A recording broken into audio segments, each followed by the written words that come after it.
Welcome to the channel. My name is Matthias. Today we're going to talk about the Wolverine ties into the Acts of Vengeance crossover, which has virtually nothing to do with said story. You just get one page where they very lazily try to establish a connection between that story and what's going down with the Wolverine series. So we're going to cover Wolverine issues 19 and 20, written by Archie Goodwin.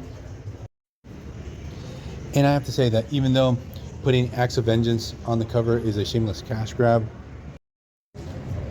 but the short little arc that we're going to get is pure 1980s, late 80s, because I think this came out in 89, insanity. So the story actually starts off with Tiger Shark. He's fighting against this new hero called La Bandera.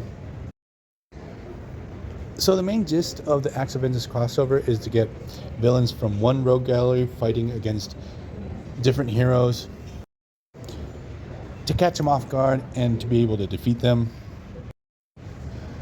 So obviously Tiger Shark is a Namor villain, but again, in the story, he's sent to fight against La Bandera, not Wolverine.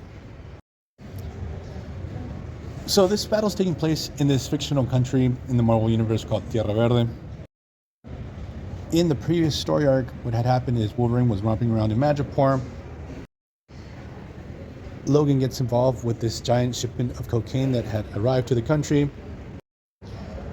So the ruler of Madripoor did not want these drugs in the country, so he sent them back to Tierra Verde. Also, we had this whole situation where General Coy actually sold off Roughhouse to the dictator of Tierra Verde. The guy's name is President Caridad. The guy has 1980s drug lord written all over him. Also, Wolverine was trying to hunt down Roughhouse, who had been experimented on with tainted cocaine, because that's how the main villain of this whole larger arc called Geist wanted to make the next super soldier for Tierra Verde. A cocaine-fueled super soldier. I told you guys, this story was priceless.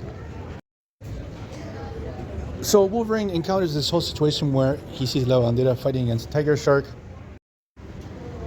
And obviously he intervenes because he knows that La Bandera has bitten off more than she can chew. Now, La Bandera is a fascinating character that I've never seen outside of this story. She's pretty much this revolutionary type of stereotype, throwing out the normal slogans. Obviously, she is hell-bent on taking down President Caridad.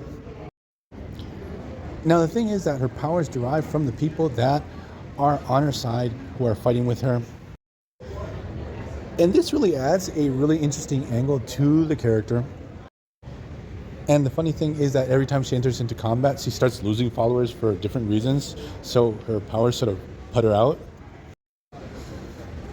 So what happens is Wolverine with La Bandera are able to stop Tiger Shark, but he tells her, look, we have to get out of here.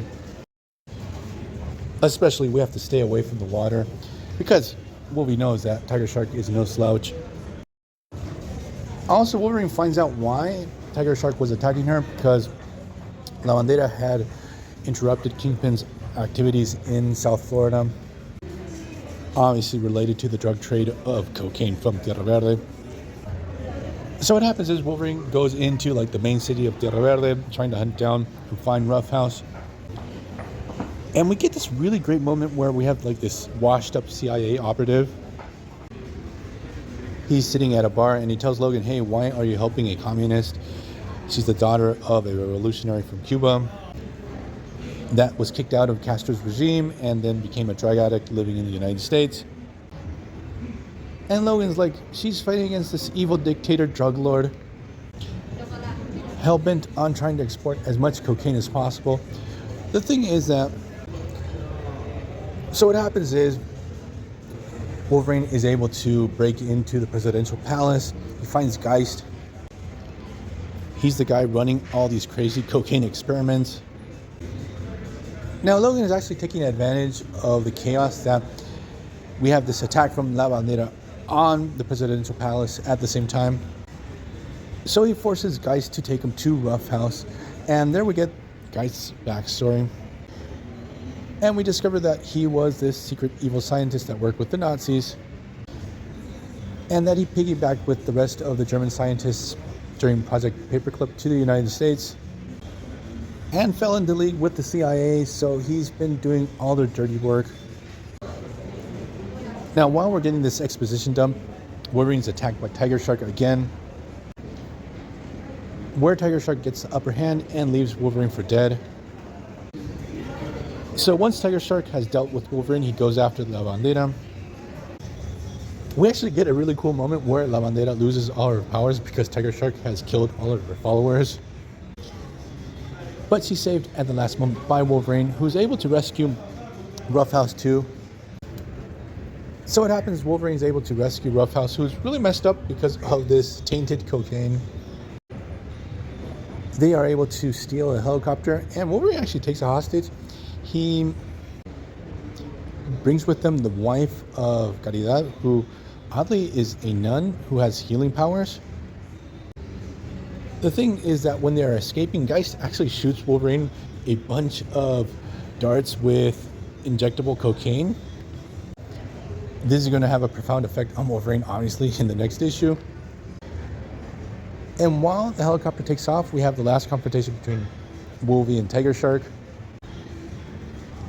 where Wolverine is able to kick him off and he falls into the sea and he's seemingly eaten by sharks. Before we go, I do want to mention that obviously this author had no access to internet during this time, so he couldn't check. But he talks about cocaine plants. Cocaine doesn't come from a cocaine plant, it comes from a coca plant. I couldn't help to think that he envisioned plants that had like white dust on them. I thought it was freaking hilarious. And I have to add one thing. It's sort of normal, like I live in Argentina, in the north of Argentina, to chew on coca leaves to deal with altitude sickness. It's actually a totally normal thing to do. Like I've never done it, but I know a lot of people that do. So that aside, we're going to leave this video here. I hope you guys liked it. See you guys next time. Bye.